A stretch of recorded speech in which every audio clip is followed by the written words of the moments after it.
Oke, Teh. Jadi terkait dengan civic dan lain gitu ya. Apa yang pengen kamu diskusi ini? Yang mungkin kamu belum tahu atau kamu bingung karena ada polarisasi gitu. Ada yang bilang gini tapi ada yang bilang gini gitu. CV dulu deh mungkin. Ada nggak? Oke. Nah, kalau CV itu kan saya tuh pernah Pak buat CV yang istilahnya masih desain-desain yang ya yang terlalu rame lah. Terus setelah itu saya sempat kan dulu sama Pak Aga itu seperti ini juga gitu, sharing CV pertama kali saya jadi seorang job seekers ya. Jadi setelah saya lulus, itu kan saya lulus tahun 2020 kemarin. Nah, terus Pak Aga Oh itu iya, banyak ya, aku ingat Pak Aga itu banyak aku pernah gitu. Yang kamu yang ya. pernah jadi public speaker di mana-mana itu aku nggak tahu, lupa lah. Ya nggak sih? Enggak. Ya nggak sih? Enggak ya. Jangan-jangan aku salah orang. Terus terus Iya, salah orang kayaknya. terus. Nah, lalu eh, Bapak kan memberikan apa ya? Mas aja panggilnya Boleh, biar nggak terlalu senjangnya boleh. biar nggak terlalu tinggi banget.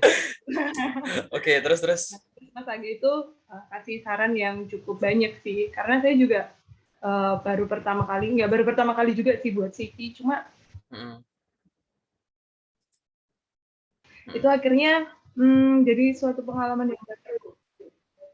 Nah, setelah saya dapat saran-saran, ya cukup banyak sih yang saya akhirnya ubah-ubah, dan saya cari-cari informasi juga, ternyata CV yang lebih bagus itu sebenarnya katanya, itu CV yang apa Pak? Yang pokoknya bisa di screening gitu loh, ATS ATR. friendly. Ah ya, ATS. Terus setelah itu akhirnya saya buat sendiri, saya pakai Word aja biar gampang.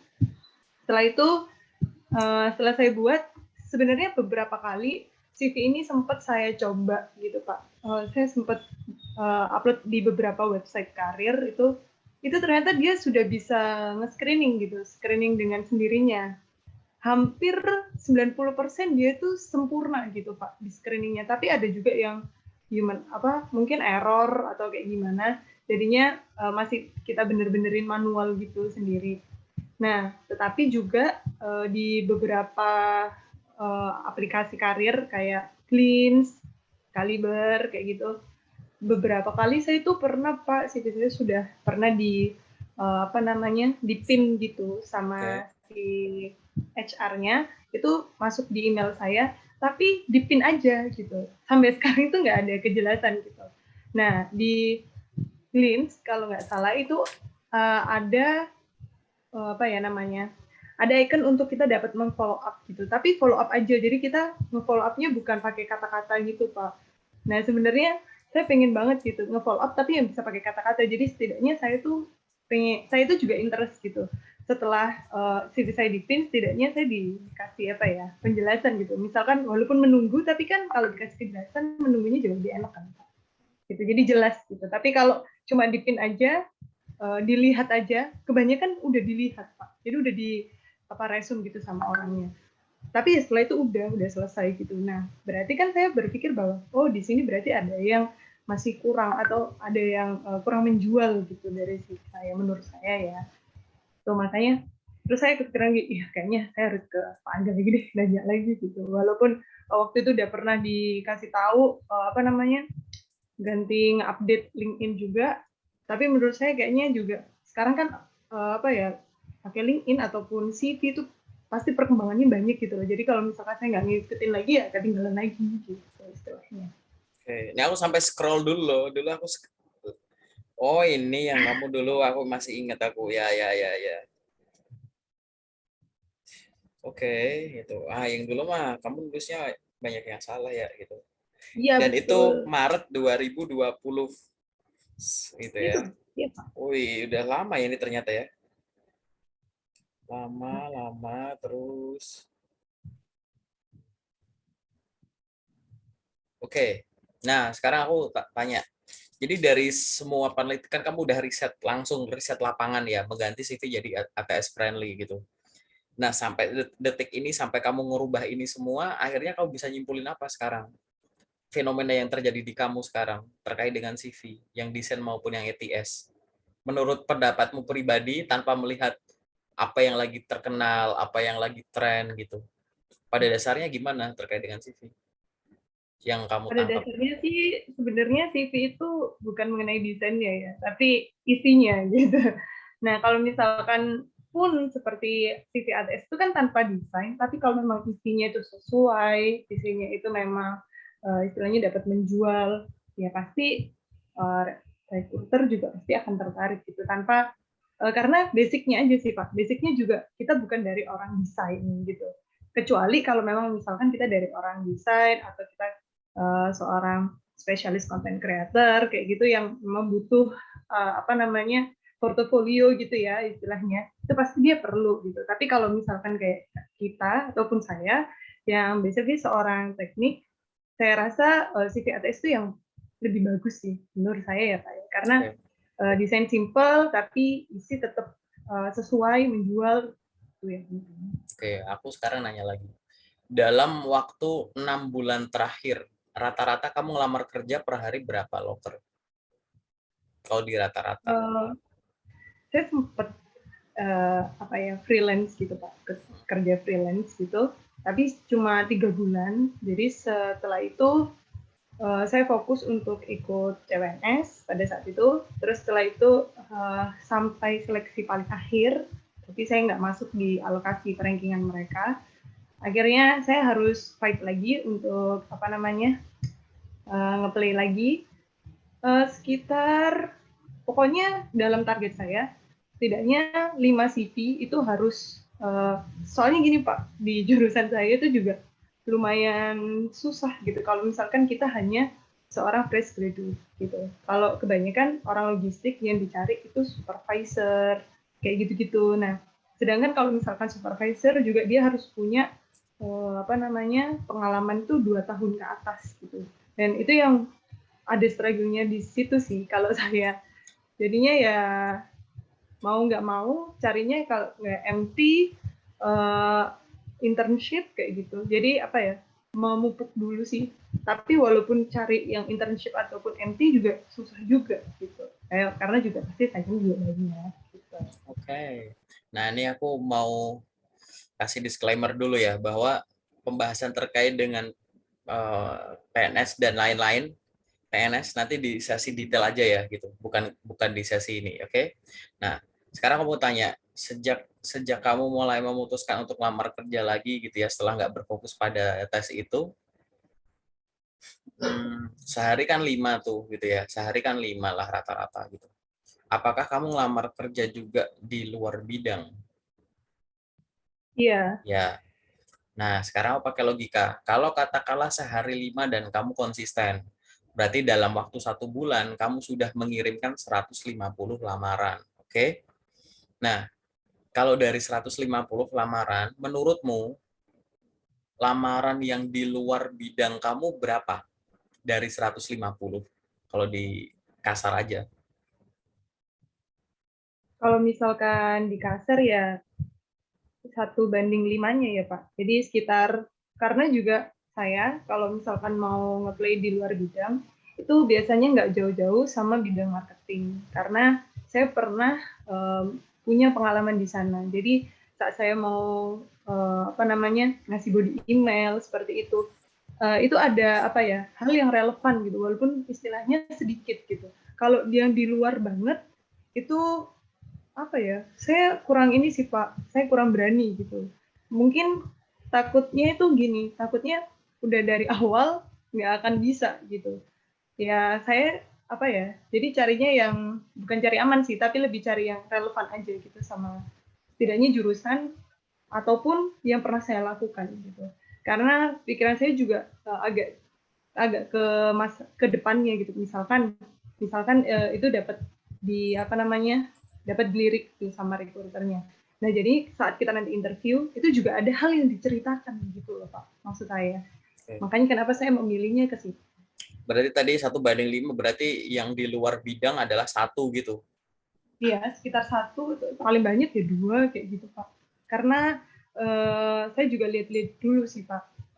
Apa namanya misalkan di bidang marketing ataupun di bidang purchasing yang biasanya purchasing itu teman-teman dari ekonomi atau akuntansi Tapi ya biasanya saya tetap apply. Yang kalau misalkan di perusahaannya itu tetap di bidang manufaktur gitu, karena saya selama ini mempelajari di bidang itu.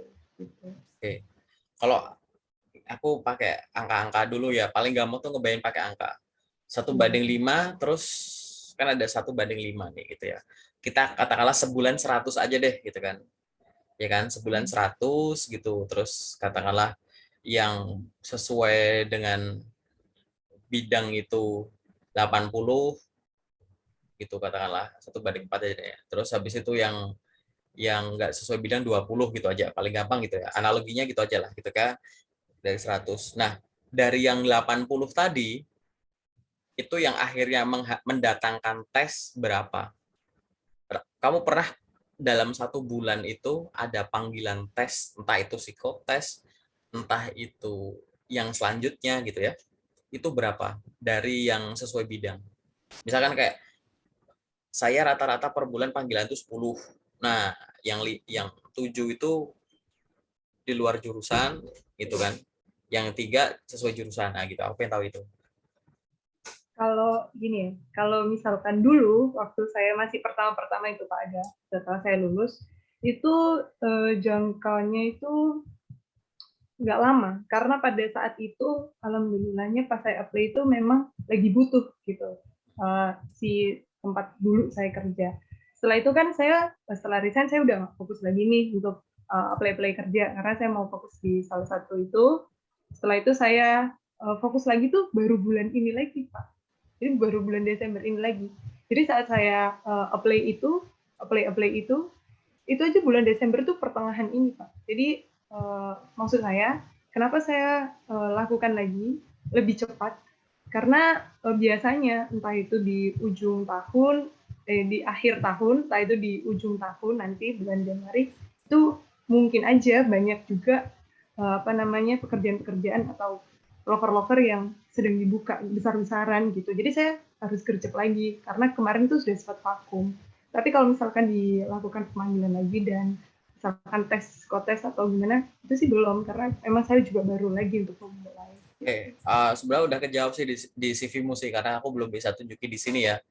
Jadi nanti aku bahas juga ke sesi yang private-nya gitu, yang nggak general. Ini dilempar ke sana aja ya gitu. Nanti aku nanya itu mau jelasin ke arah sana gitu, bahwa sebenarnya kendala kendala kamu ini sebenarnya masalahnya di mana sih gitu.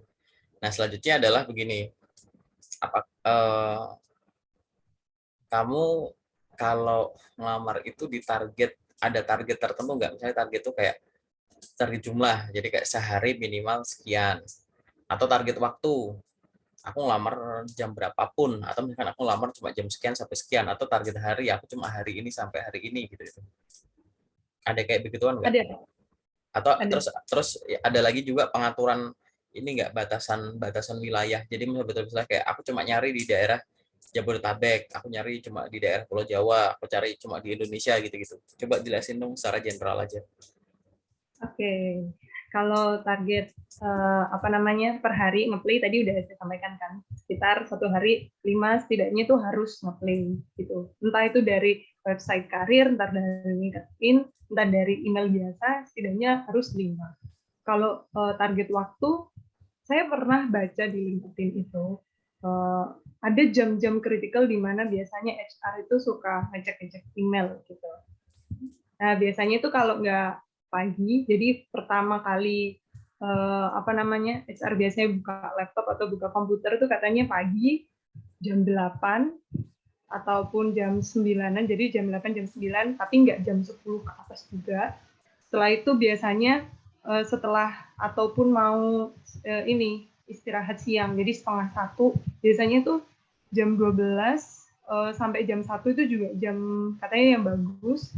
Sama biasanya waktu mau penutupan ini pulang kantor, jadi 3:30 ataupun jam 4 ataupun malah 4:30 biasanya ada juga. Nah, jam-jam itu yang biasanya udah saya tandai untuk saya harus cepat-cepat apply. Nah, biasanya kalau udah di luar jam itu saya tahan, tapi saya pernah Pak, saya lagi iseng aja ngecek-ngecek gitu. Terus habis itu pas saat itu saya udah kayak apa namanya terlalu semangat gitu. Itu jam 1:30 pagi.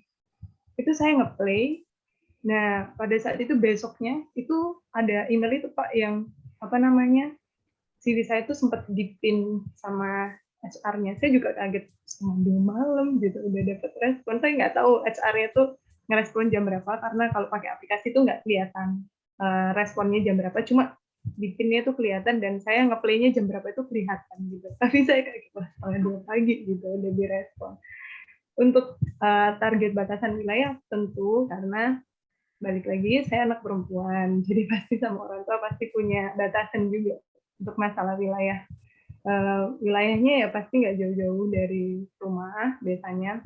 Saya orang Jawa jadi sekitaran Jawa Timur ataupun juga kadang saya juga apa namanya sempat juga ngobrol sama keluarga kalau misalkan mau kerja di Jakarta juga boleh karena ada keluarga di sana, ada kakak saya di sana. Jadi antara dua biasanya saya ambil Jawa Timur ataupun di Jakarta gitu. Jadi saya juga bikin CV-nya ada dua. Jadi ada CV karena saya juga pernah baca nih di LinkedIn ada orang ngasih apa ya? Ini dari TikTok. Jadi waktu itu ada orang itu detail ya Pak ya. Jadi biar Wah, sumbernya panas. jelas. Oh, terus dari TikTok ada apa? Jadi dari TikTok tuh ada apa namanya saran kalau misalkan kita itu mau ngelamar pekerjaan biar dapat respon yang cepat itu berarti ya tempatnya itu juga harus yang jangkauannya di sekitar perusahaan itu. Misalkan kita ngeplay di Jakarta ya berarti diusahakan tuh tempat kita juga sekitaran Jakarta gitu. Jadi bukan kita yang melancong jauh, misalkan kita dari Probolinggo kayak gitu. Itu Tapi misalkan kita dijelasinnya karena apa gitu? Dijelasin nggak? Kenapa kok nyari lokasi terdekat gitu? Dijelasin nggak sebenarnya? lupa saya Pak, rasanya sih dijelasin tapi Nggak ada saya lupa referensi lain? yang Aku sengaja aku potong ya, sorry. Ada referensi lain nggak? Setahu kamu salah-salahan aja gitu.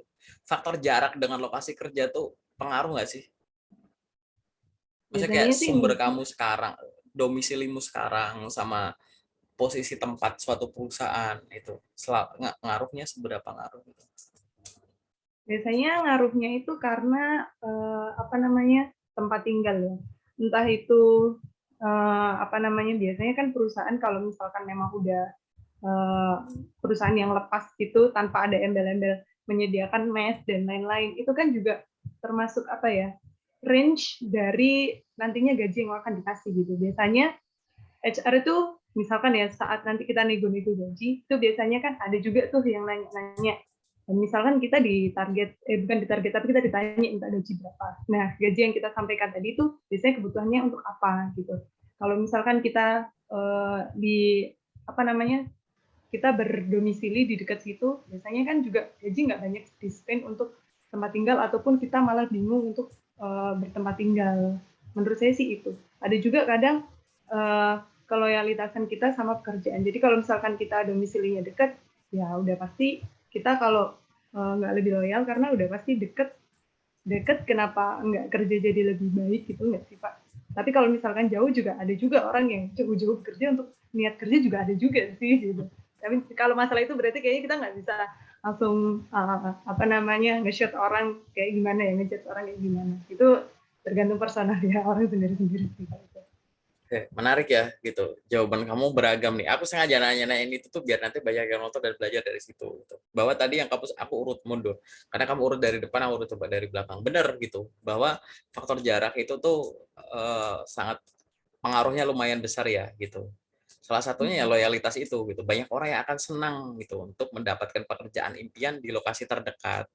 Karena dia bisa dekat dengan kantor, bisa dekat dengan family dan lain-lain lah gitu. Itu tuh salah satu faktor untuk menjaga keloyalitasan kenapa orang di sana gitu dari faktor lokasi gitu. Selain itu juga tadi ada faktor yang lain juga terkait dengan benefit juga ada gitu. Itu juga dipikirin juga gitu. HR recruiter perusahaan juga punya hati gitu.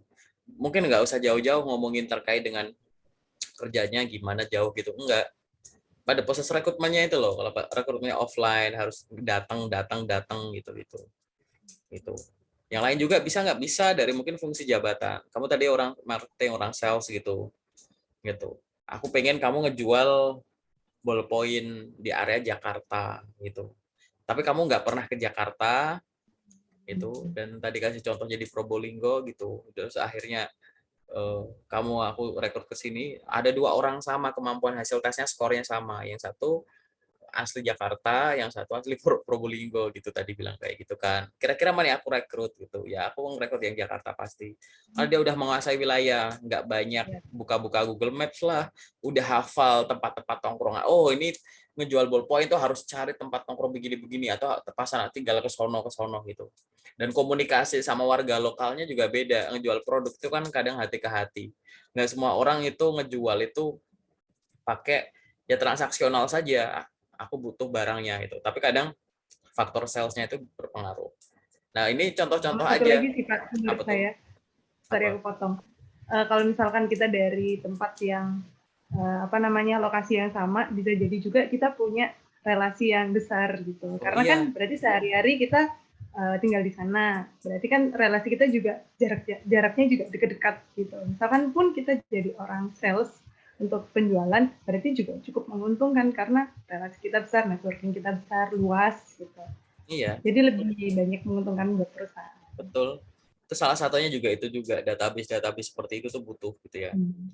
Itu faktor tur. Jadi pasti banyak lagi kalau mau ngomongin soal kenapa lokasi. Nanti kenapa akhirnya alamat itu harus ada di CV gitu-gitu.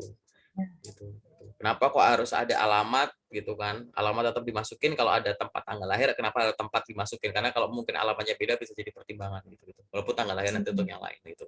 Itu balik-baliknya ke sana gitu ya. Terus tadi kamu bilang benar ya bahwa kayak melamar pekerjaan di jam-jam yang diusulkan nggak tahu kamu sumbernya di mana itu memang bagus ya gitu. Karena itu memang jam-jam itu produktif. Tapi kalau misalkan pertanyaan aku balik gitu. Apa jaminannya sekarang nggak ada HR yang lagi buka laptop? Apa jaminannya pulang kerja nggak ada HR buka laptop? Apa jaminannya rekruter di weekend nggak buka buka laptop? Gitu. Kamu dapat kerjaanmu sendiri, dapat notis lamar setengah dua. Itu kan dalam tanda kutip kamu kan sudah membatalkan secara nggak langsung kalimat ini Iya bahwa aku benar. ngelamar setengah dua, aku dapat notis. Aku pribadi di kerjaanku yang sekarang, aku lamar jam 1 lewat tengah malam. Dari Sabtu ke Minggu, aku lagi malam mingguan. Aku dapat kerjaanku yang sekarang. Gitu. Kebetulan aja aku sama kamu ini tuh contoh bahwa kita melamar di jam-jam yang tidak lazim menurut yang tadi seminarmu itu gitu. Iya betul. Gitu. Nah, kalau dari aku sih, aku pribadi sikapku adalah kalau kamu mau memang mengefektifkan di situ ya nggak masalah. Aku nggak terlalu ngelihat soal jam-jamnya sih. Jadi kayak aku cepet ngelihat bahwa yang lamar kerja itu ya bagusnya di jam kerja gitu. Udah itu, aku nggak terlalu ngeliat dari jamnya. Karena itu udah masing-masing orang. Kamu nggak bisa mantau semua rekruter gitu loh, daripada bingung gitu. Tapi yang jelas adalah semua rekruter itu kerja di jam kerja ya sudah. Mau Ya, jam berapa aja itu efektif, itu yang pertama. Terus yang kedua adalah karena kita nggak ada jaminan gitu, rekruter itu nggak buka laptop, nggak ngeproses di hari hari ini after office atau di hari libur gitu ya, maka kamu percaya saja bahwa ya lebih cepat lebih baik gitu. Besok itu biar kamu mikirin buat besok. Nanti kamu akan galau kalau dapat loker bagus, dapatnya Jumat sore maghrib gitu. Itu kamu mau tunda sampai Senin pagi gitu. Gitu. iya Takutnya sih nanti benar. apa? Takutnya nanti kamu kalah cepat. Kalau kalah cepat itu jadi kamu nggak keterima suatu perusahaan, nggak lanjut suatu proses itu bukan karena kadang kita nggak sesuai, tapi kalah cepat gitu. Kamu antrean 100, aku cuma butuh 5 orang. Nah, baru sampai antrean 30 tuh aku udah yakin dapat 5 orang gitu. Jadi yang 31 Ya. sampai 100 nggak sempat ke proses, akhirnya kamu nggak keterima gitu. Nah, hal-hal semacam inilah yang harusnya dipahami bahwa persaingan mendapatkan kerja itu banyak caranya. Ada yang pinter-pinteran, rajin-rajinan, kuat-kuatan, hebat-hebatan, banyak-banyakan, which is banyak-banyakan ngelamar gitu ya. Tapi ada juga cepet-cepetan gitu loh. Dapat info gercep gitu, set gitu. Itu yang menunjukkan bahwa memang kamu antusias gitu dan mereka seneng gitu kalau langsung dipenuhi itu seneng kayak gitu. Itu yang harus diperhatikan lagi kan ke arah sana gitu. Jadi udah mulai tergambar lah ya itu. Jadi batasan-batasan kamu tuh memang nggak banyak. Tapi aku abis ini bakal tunjukin batasan nyata yang dalam tanda kutip belum bisa dijawab sama CV-mu. Padahal isinya CV-mu bagus gitu. Mungkin kamu nggak sadar. Tapi bukannya nggak sadar sih gitu. Mungkin sadar. Tapi memang entah belum ditulis atau memang belum dilakukan itu gitu. Ada suatu Ya, ya. batasan yang nggak kelihatan di CV-mu. Habis ini aku review gitu. Nah, terkait dengan yang ini ada lagi nggak yang diskusiin? Tapi di luar CV sama di luar yang CPNS tadi ya itu. Ada nggak yang pengen ditanyain lagi? Hmm, apa ya? Kalau nggak ada, nggak ada. Bingung. Kalau ada, Ya ada. nggak Kalau apa-apa. nggak ada, nggak ada. Lanjut aja deh. Hah, Lanjut lanjut. aja. Biasanya mengalir itu ntar baru ada gitu. Loh, kalau lanjut berarti kita sesi generalnya udah cukup gitu. Aku sekarang langsung ke sesi sesi spesifiknya lah gitu. Gitu aja kali ya. Nah, cukup Pak, cukup. Cukup ya itu. Oke, kita ke Ya. yang bagian spesifik ya. Oke.